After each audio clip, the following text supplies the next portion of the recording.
People like her don't last in families like ours. My future mother-in-law didn't whisper it. She said it clearly, deliberately, to the woman sitting next to her at the dinner table, loud enough for the entire room to hear. Loud enough for me to hear. My fiancé, Thomas, reached for his wine glass and said absolutely nothing. I remember the exact moment I understood who he was. My name is Sarah Brennan. I'm 36 years old. I grew up in a 2-bedroom apartment above a dry cleaning shop in Akron, Ohio. My mother worked double shifts 6 days a week, so I could have lunch money and new shoes at the start of every school year. We weren't poor in the way that makes for dramatic television. We were poor in the quiet, grinding way, the kind where you learn early that the world has a front door and a side door, and people like us were expected to use the side. I had known Eleanor Hargrove didn't like me from the first evening Thomas brought me to their Greenwich estate. She'd looked at me the way certain women do, a single, slow assessment from head to toe, like a customs agent deciding whether to wave you through or pull you into a separate room. I'd smiled. She'd turned away, mid-sentence. Thomas said she was just formal. He said she'd warm up. He said his family took time. 18 months later, at the engagement dinner she had insisted on hosting, I was still waiting for the warmth. The Hargrove estate sat on 4 acres in Greenwich, Connecticut. The kind of house that had a name Aldermere engraved on a brass plate at the gate. There were 12 people at the table that evening. Thomas and me, his parents, Eleanor and Richard, his older brother Carter with his wife Diane, 2 aunts, an uncle, a family friend who had apparently known the Hargroves since before Thomas was born, and the woman Eleanor had seated directly to her right, a woman named Patricia, who I would later learn was the mother of Thomas's college girlfriend, the one Eleanor had apparently never stopped hoping he would go back to. Dinner had been going smoothly in the surface way that those evenings go when everyone at the table is performing a version of themselves. The food was excellent. The wine was French. The conversation stayed at a comfortable altitude. Politics avoided. Real feelings avoided. Anything that might require honesty carefully set aside. Then Richard began talking about the Meridian project. Meridian was a mixed-use development deal his firm, Hargrove Property Group, had been working on for nearly 2 years. 40 acres outside of Nashville. Hotels, retail, residential. The kind of project that could transform a mid-sized regional developer into a genuine national player. Richard had been quietly celebrating for months. New office in Nashville. 2 senior hires from a competing firm. He'd already told Carter he'd be managing the Tennessee division. The financing closes in 6 weeks, Richard said, lifting his glass. After 30 years, Hargrove is finally going national. Everyone at the table applauded lightly. Thomas squeezed my hand. That was the moment Eleanor decided to tell Patricia about me. She didn't lower her voice. She turned to Patricia with the practiced ease of a woman who has spent decades saying cruel things in pleasant tones and smiled. Thomas has always had a generous heart, she said. He sees the best in people, even when well. She tilted her head in my direction with the faintest smile. People like her don't last in families like ours. She comes from nowhere. No connections. No background. Her mother pressed clothes for a living. She touched Patricia's hand lightly. But what can you do? Young men go through phases. 12 people at that table. 3 of them were looking at me. One of them was Thomas. He reached for his wine glass and said absolutely nothing. I had survived a lot of things by the time I sat at that dinner table. I had survived a childhood where good enough was never quite enough. I had survived being the scholarship girl at a school full of people who had never once had to wonder whether the lights would stay on. I had survived 12-hour days and being talked over in conference rooms and being told, more times than I could count, that I was impressive, the word people use when they mean surprisingly impressive for someone like you. I had survived building something from nothing, which is the hardest thing a person can do. And I had done it quietly, which made it harder. I knew how to sit through cruelty without flinching. So I did what I always do when someone underestimates me. I smiled. I picked up my own wine glass, and I took a slow, deliberate sip. And then I set it down, and I turned to Richard, and I said, "Tell me more about the Meridian project. The Nashville market has been fascinating to watch." Richard, surprised to be redirected, began talking about zoning approvals and anchor tenants. Eleanor looked slightly annoyed that her moment had passed without the reaction she'd wanted. Thomas looked relieved. I asked Richard 3 more questions about Meridian over the next 20 minutes. Specific questions. The kind of questions that require actual knowledge to ask. Richard started answering more carefully. The way people do when they realize the person across the table knows more than they expected. By dessert, he was talking to me like a professional, which was the closest thing to an apology I would get from anyone at that table. After dinner, while the others moved to the sitting room for brandy, I excused myself. I walked through the long hallway lined with Hargrove family photographs, found a bathroom at the end of it, locked the door, and stood with my hands on the cold marble sink for exactly 60 seconds. Then I washed my hands, dried them, straightened my dress, and walked back out. Thomas found me by the car at the end of the night. He was full of explanations. His mother was protective. She meant well. She'd had 2 glasses of wine. He'd have a word with her. He was sorry if it had been uncomfortable. I looked at him for a long moment. He had kind eyes and good manners, and he had sat at that table and watched the woman he claimed to love be reduced to a phase. And he had decided that his wine glass was more important than his voice. "It's fine," I said. He looked relieved. It wasn't fine. I drove home that night, not to Thomas's apartment in the West Village, where I kept a drawer and a toothbrush and had spent most of the last year. I drove to my own apartment, the one in Tribeca. The one Thomas had never been to because I told him early on that I needed my own space, and he'd respected that without asking too many questions, which I had liked about him at the time. The building has my name on the deed. The apartment is on the 31st floor. The view is the river. I made coffee, and I opened my laptop and I looked at a file I hadn't looked at in 3 weeks. The file was titled simply, Meridian. There are things I haven't told you yet. Things I kept private for the same reason I always keep certain things private, because the moment people know what you have, they stop seeing who you are. I learned that lesson young, sitting in the financial aid office at Northwestern, watching the way the woman across the desk looked at me differently once she confirmed my family's income. Not unkindly, just differently, like I'd been reclassified. I had decided early in my career that I would work in the world where I actually belonged, not in the world people assumed was my ceiling. My name, to the people who mattered in commercial real estate, was not Sarah Brennan. It was the name on the door of my firm, Bridgemark Capital. We were a real estate private equity company. We specialized in identifying undervalued development opportunities in secondary markets, financing them through institutional partnerships, and delivering returns that had, over the past 9 years, made us one of the 15 most active commercial real estate investors in the country. Forbes had called us the most discreet major player in American real estate. I had declined their request for an interview 3 times. I preferred to let the work speak. Bridgemark had been quietly invested in the Meridian project for 11 months, not as a partner, as the senior lender. We held the primary financing instrument on the deal. Without our capital commitment, the project didn't close. Without the project, Hargrove Property Group didn't go national. Without the national expansion, the 2 senior hires Richard had already brought on became a liability. The office in Nashville became an overhead problem. The partners who had been patient started asking questions. I hadn't made any decision about any of this when I sat down at my laptop that night. I want to be clear about that. What Eleanor had said was cruel, but cruelty alone had never been enough to make me act. I had let cruelty pass before.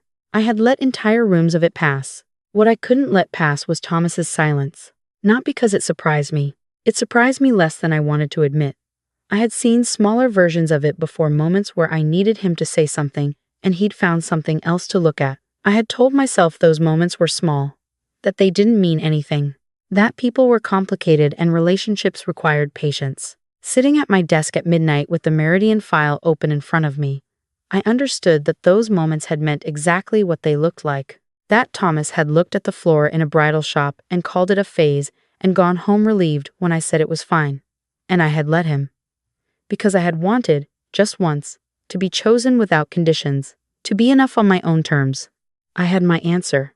I sent one email, not to my head of acquisitions, to the managing director of Bridgemark's lending division. 3 sentences. Effective review of the Meridian commitment. Full legal pause on disbursement, pending my direct authorization.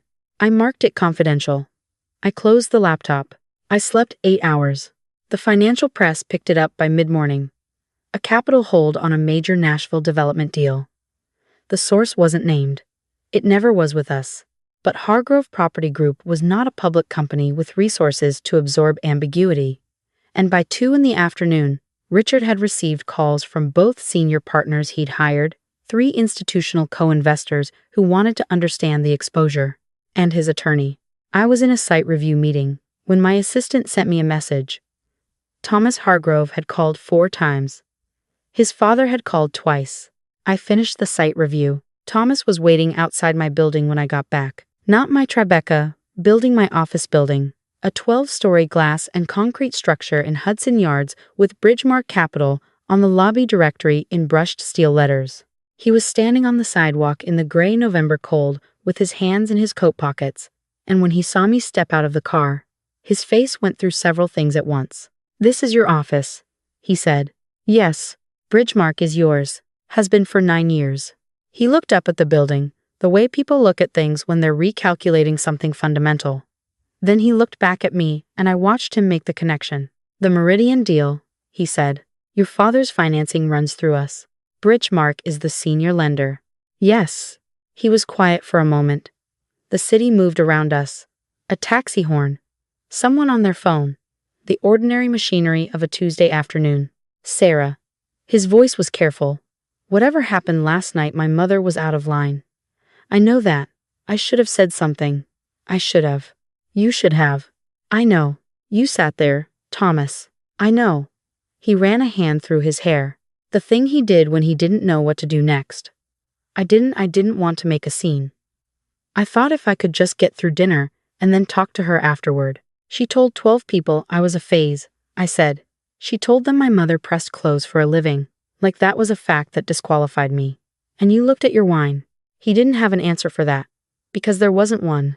"I need you to understand something," I said. I kept my voice level, the way I keep it in every room where someone needs to hear something true. I didn't hide what I do because I was ashamed of it. I hid it because I wanted to know if I was enough on my own, just as a person, without the building and the firm and the Forbes mentions. I wanted to know if you saw me. I do see you. Last night, you saw your mother's opinion of me and you decided it wasn't worth the conversation. He opened his mouth. "I've been making that negotiation for you for 18 months, I said. I told myself it was patience. It wasn't patience. It was me making myself smaller to fit inside your comfort zone. I took the ring off my right no. I reached into my coat pocket. I had taken it off that morning. I had known, before the coffee finished brewing, that I would not be putting it back on. I held it out to him on my palm. The diamond caught the November light and threw it back cold. He stared at it. "Sarah, please. I want you to understand that this is not about last night alone," I said. "It's about every time I needed you to hold the line and you found somewhere else to look. Last night was just the time you did it in front of an audience." He took the ring. His hand was shaking slightly. "The Meridian deal," he said. His voice had changed. "My father, he's put everything into this. The Nashville office, the hires, the expansion. If the financing doesn't close, then he'll need to find other capital. Sarah, he built his company on his family name and his connections, and 30 years of the right rooms." I said it without bitterness, because I didn't feel bitterness. I felt something much quieter. Those are real things. They have real value, but they're not the only path to something, and they're not protection from everything. I looked at him for a long moment. I think we both learned something about each other last night. I walked past him into the lobby. He didn't follow. I was in my office on the 9th floor, an hour later, when my assistant came to the door. "There's an Eleanor Hargrove in the lobby," she said, with the careful neutrality of someone who has learned to deliver information without commentary. "She doesn't have an appointment. She says, it's personal." I looked out the window at the Hudson River for a moment. "Send her up." Eleanor came through my office door, the way she had come through every room I'd ever seen her enter, with the posture of someone who owned whatever space she occupied. She was dressed immaculately, her coat still on, her composure intact. She had clearly come here prepared to manage a situation, to be reasonable and firm, and to leave with the outcome she needed. Then she registered the room. The floor-to-ceiling windows. The city spread out below. The framed press coverage on the far wall. The Wall Street Journal piece. The Commercial Observer profile. The photograph from the Chicago deal closing that had been, at the time, the largest single asset transaction of the year in the Midwest. And behind my desk, In clear letters on the door, I'd left open. Sarah Brennan, Chief Executive Officer. She stopped in the middle of the room. She didn't finish the sentence. Please sit down, Eleanor. She sat. For the first time since I'd known her, she looked uncertain. The Meridian financing, she said. She had decided to skip the preamble, which I respected. Richard has been building toward this deal for 2 years. His partners, the Nashville expansion, he's already committed to obligations that depend on the closing. I'm aware of the deal structure. What happened last night? She paused. Reset. I misspoke. I was thoughtless. And I'm sorry if my words. You said them clearly enough for 12 people to hear. I said. Including your son, who agreed with you by staying quiet. She pressed her lips together. I can speak to Thomas. There's nothing left to speak to. She looked up sharply. You've ended the engagement. This morning. Something moved across her face that I couldn't fully identify. Not guilt. Exactly. Something more complicated. I didn't mean for Eleanor. I leaned forward slightly. I want to tell you something, and I need you to hear it. Not as Thomas's ex-fiancé. As the person on the other side of your biggest open business transaction. I folded my hands on the desk. I grew up watching my mother work herself hollow so I could have opportunities she never got. She ironed other people's clothes so that I could go to a school where people didn't iron their own clothes. They had someone do it for them. She never once told me that made us less than anyone. She told me that work had dignity, that showing up had dignity, that being the person who did the thing, whatever the thing was, had dignity. I paused. Last night you told 12 people that she was a fact about me that I should be ashamed of. Eleanor was very still. The Meridian deal, I said. I'm not pulling the financing. She blinked. I made a business decision to pause it last night. I've reviewed it this morning and I'm restoring the commitment. I held up a hand before she could speak. Not for you, not for Richard, because 40 acres outside Nashville has genuine development potential, and my responsibility is to my investors and my fund. Business decisions don't get made on personal grievances. That's not how I run things. She opened her mouth and closed it again. What I am doing, I continued, is removing Hargrove Property Group from the project as managing developer. We'll bring in a replacement operator, and Richard's firm will receive its agreed equity distribution at close, which given the deal terms is still a substantial return on his 2 years of work. I slid a single sheet of paper across the desk toward her. My legal team drafted the restructuring memo this morning. It's straightforward. She looked at the paper. She didn't pick it up. You're cutting him out. I'm restructuring the operator arrangement. He retains his equity. He doesn't lose the deal. He loses the management role and the Nashville expansion story. I paused. That distinction matters, Eleanor. I want you to understand it. I could have done worse. I chose not to. Why? It wasn't quite a question. Because his mistake was marrying a woman who thinks the side door is for other people. I said. And I'm not interested in punishing someone for their spouse's cruelty. Only for their own. She looked at me for a long time. The composure was still there, but something underneath it had shifted. She was looking at me the way people look at someone they have badly miscalculated. Not with admiration. Not yet. Just with the recognition that she had been wrong in a way that cost her something real. I was threatened by you, she said, and I think it surprised her to say it, from the beginning. I could see that he looked at you differently than he'd looked at anyone. She smoothed an imaginary crease in her coat. I told myself it was about background and family and the right fit, but that was easier than admitting I couldn't find anything actually wrong with you. That's an honest thing to say. It doesn't fix what I said. No. She picked up the restructuring memo. She read it carefully. She was not a woman who read things carelessly. Then she set it back on the desk and stood up, her coat still perfectly arranged, her posture still everything it had been when she walked in. But her face was different. The management was gone from it. I'll have Richard review this with his attorney, she said. Of course. She turned toward the door, then she stopped. She didn't turn around. Her back was straight, and her voice was very controlled. Your mother, she said. She should be proud of you. I waited until the elevator doors had closed before I let out a single, slow breath. I called my mother that evening.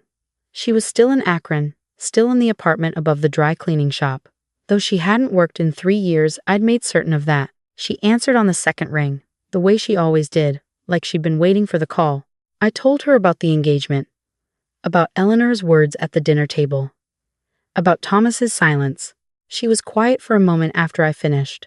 "Baby," she said, "you know what I always told you." "I know, Mom.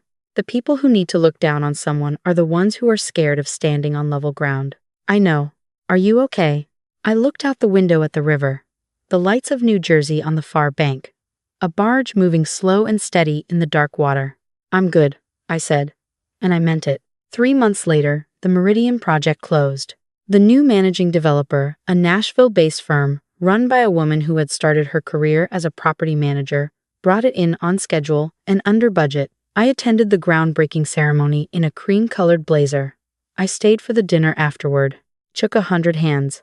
Hargrove Property Group received their equity distribution. Richard Hargrove did not attend the groundbreaking. I heard through people who knew people, the way you always hear these things, that Eleanor had quietly stepped back from 2 of her charity board positions. That, at the Greenwich Country Club, the story of what had happened had made the rounds not in any way I had engineered, but in the way things travel in small, tight worlds where everyone knows someone who was at someone's dinner table. That she had become, in certain circles, an object lesson in the cost of making enemies of the wrong people. I didn't feel satisfaction about that, exactly. I felt something more neutral. The simple arithmetic of consequence. Thomas texted me once, 6 weeks after the lobby, to say that he hoped I was well and that he was sorry. I texted back, "I hope you are too." I meant it. He was not a bad man. He was a man who had not yet decided what he was willing to stand up for. Maybe he would figure that out. Maybe the next time someone important to him needed him to hold the line, he'd hold it. I genuinely hoped so. Not for my sake. For his. As for me, I started something new. I had been thinking, for years, about the gap I'd fallen through, not all the way through, because I'd been one of the lucky ones, but I'd seen its edges clearly enough. The gap between the kid who was bright enough to get to the door and the resources to actually walk through it. The scholarship that covered tuition, but not housing. The internship that required an unpaid summer and a network you didn't have. The first job interview where the hiring manager took one look at your address and made a quiet decision before you'd said a word. I put $5 million into a fund. Not a donation, a structured program. Mentorship, housing support, first job placement, professional network access. For young women from working-class backgrounds entering real estate, finance, and development. The application required one thing. A letter about what they were building and why. My mother's face, on the day, I told her, is something I keep in a place I return to when things get difficult. On the first Tuesday of every month, I have lunch with one of the fund recipients. We eat somewhere that isn't fancy, because fancy isn't the point. We talk about deals and obstacles and the specific texture of walking into rooms where you are not expected. I tell them things I wished someone had told me. I listen to things I recognize. Sometimes I don't say much at all. Sometimes just being in the room together is enough the proof of the thing. In real time, that the door opens. I still live in Tribeca. I still work too many hours. I still have a view of the river that I never entirely take for granted. I went to a gala last fall, a real estate industry event in Midtown. I wore a white gown, not to make a statement, simply because I owned it and it fit, and I decided that morning that it was the one I wanted. I walked in alone. I knew half the room. I shook hands with people who had underestimated me, and people who had bet on me, and people I was in the middle of negotiating against, which is just a Tuesday in this industry. I ate good food and had a reasonable conversation about interest rates and left when I felt like leaving. On the car ride home, the city moved past the windows in its usual way, lit and restless and indifferent and completely full of possibility. I thought about my mother at the pressing machine on a Tuesday morning in Akron, and about the girl who rode the bus to a school where the other kids didn't take buses, and about the woman who had looked at me across a dinner table and said people like her don't last in families like ours. What Eleanor had never understood, what people like her almost never understand, is that the ones who had to earn every single thing they have are not fragile. They are not easily shaken. You cannot take from them what was never handed to them. The ones who come from nothing have already survived the worst version of the story. Everything after that is just proof. I got home. I poured a glass of wine. I stood by the window and looked at the river for a long time. Then I sat down at my desk and opened the next deal.